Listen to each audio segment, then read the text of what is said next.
Freud vai iniciar esse trabalho científico de psicologia escravizado à ideia que a ciência seria neutra, só que, na verdade, ela orienta os pensamentos e os comportamentos das pessoas, né?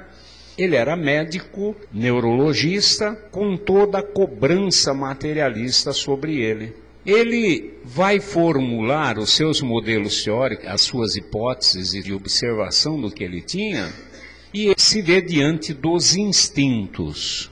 Que seriam instintos? Do ponto de vista materialista, é um comportamento relativamente complexo, transmitido de pai para filho, que os animais apresentam. Por exemplo, o galo, quando vai cortejar a galinha, faz có, dá uma caidinha para o lado, a galinha se abaixa e ele copula com a galinha. E na observação da natureza, se percebe que todos os animais, mesmo os mais insignificantes, têm esse saber como fazer. Eles sabem como fazer uma série de coisas. E isto foi um problema muito sério, inclusive para Darwin. Quando formulou a sua teoria de evolução, ele também estava sob a égide da ideia materialista. E quando teve que falar sobre os instintos, fez uma observação naquele livro A Origem das Espécies, disse assim, olha, o conhecimento do instinto poderá derrubar toda a minha teoria da seleção natural, porque há um princípio da teoria materialista que é o seguinte: você não pode ter nenhum conhecimento que não tenha passado pelos órgãos dos sentidos. Se você tiver conhecimento instintivo, pronto, esse princípio danou-se. A ciência conseguiu trabalhar um pouco mais sobre isso e dizer que são sucessivos atos reflexos. Os atos reflexos, você sabe como é que funciona. Você tem um estímulo e uma resposta, um estímulo e uma resposta. Então é assim, um comportamento complexo, por exemplo, um animal corre atrás da caça, pega a caça, mata a caça, daí ele come, né? Você diria assim, olha, esse comportamento só é complexo para nós que observamos, para o animal não é.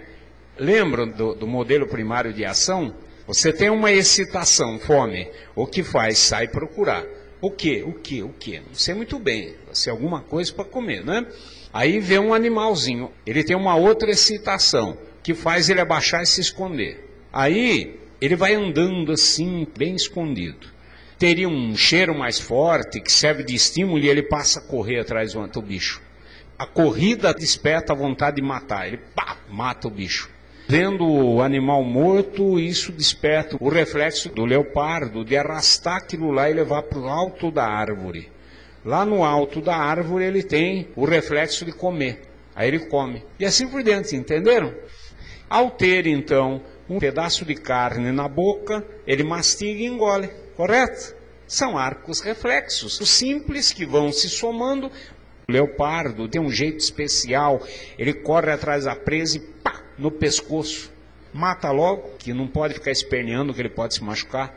Aí ele pega e leva lá no alto da árvore, porque lá na hiena não sobe, não tem tantos outros animais que vão disputar a caça com ele, e ali no alto da árvore fica vários dias para ele se alimentar à vontade. São arcos reflexos. Tá legal. Só que aí o passarinho pega uma minhoquinha, ele vai engolir. Não é para engolir o ar reflexo? Só que ele não engole, ele pega aquela minhoquinha e leva para o filhote. A ciência materialista tem que passar por cima de tudo isso e deixa de lado. Já o Freud apoiou-se numa teoria do McDougall, que postulava o instinto aberto, para contrariar a ideia de que o instinto era um comportamento padronizado que era herdado de pai para filho. Ele dizia, sim, é verdade, mas os mamíferos superiores têm aberto porque pode ser modificado pela educação. Então digamos que o leopardo poderia aprender, ao mesmo tempo que ele realizaria o instinto, ele faria isso aprendendo, modificando o comportamento. Como Freud precisava do instinto, vai postular a sua teoria tendo em vista um instinto aberto. Então você teria uma pulsão, teria um impulso para o ato.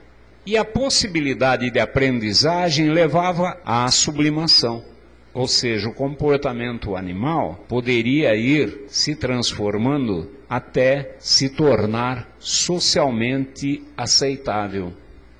Aí ele vai desenvolver a teoria do desenvolvimento da personalidade, tendo um especial enfoque nos instintos que a criança iria apresentar. Foi mais ou menos aí que nós chegamos e colocamos para vocês, estaria submetida a um modelo primário de ação. Ela tem uma excitação, age. É que a criança, o bebê, ao nascer, essa primeira fase ele chamou de fase oral passiva, exatamente porque a criança está totalmente dependente daqueles que devem alimentá-la, agasalhá-la, cuidar da sua higiene. Ela não precisa fazer nada. Nós dissemos que ela tem uma excitação, está com os intestinos muito cheios. O que faz? Tem uma excitação, ela joga fora. Tem uma excitação, age. Ela tem uma excitação e chora, tem uma excitação e se move.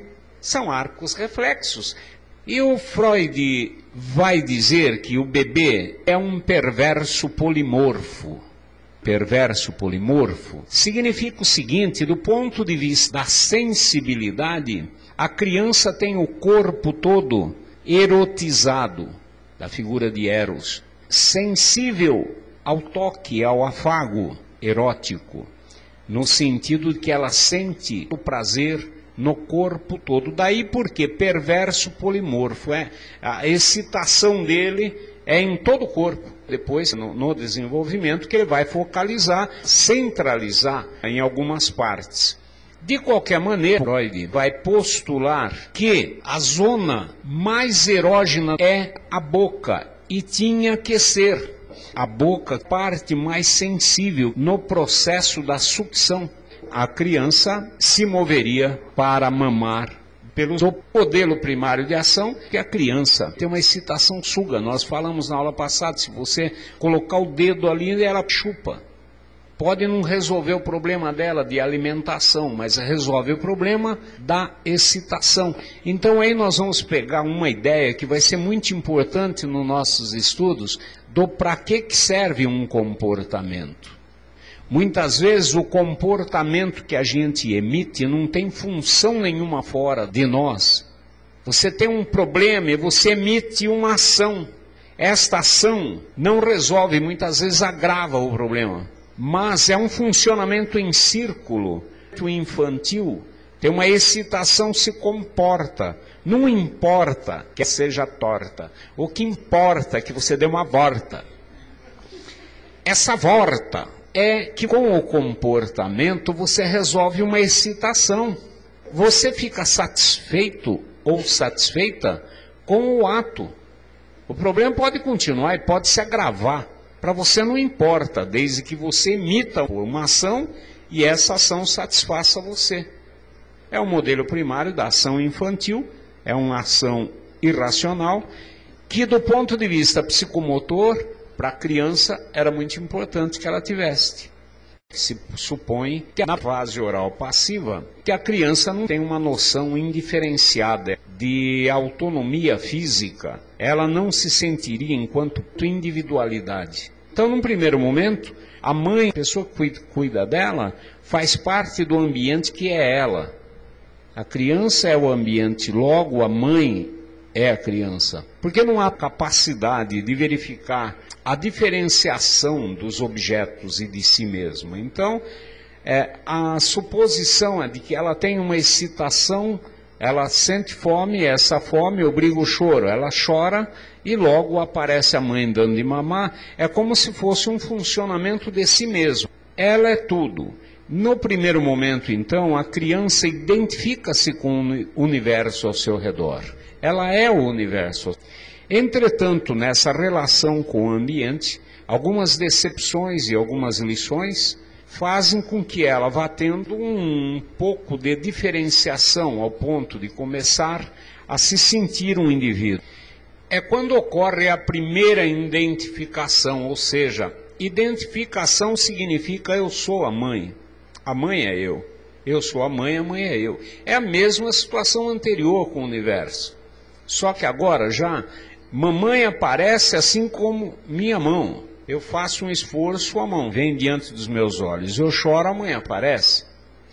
Então a mãe está à disposição da criança, em razão dos cuidados necessários para o bebê que está nessa fase passiva, nesse nível psicológico. Só no caso do bebê se achar a mãe, seria no mesmo sentido que você falou que ela não tem controle sobre o próprio corpo, ela não tem controle sobre os braços, que de vez em quando aparece na frente dela um braço. Ela não tem controle sobre a mãe, de vez em quando ela chora, a mãe não vem. É nesse sentido?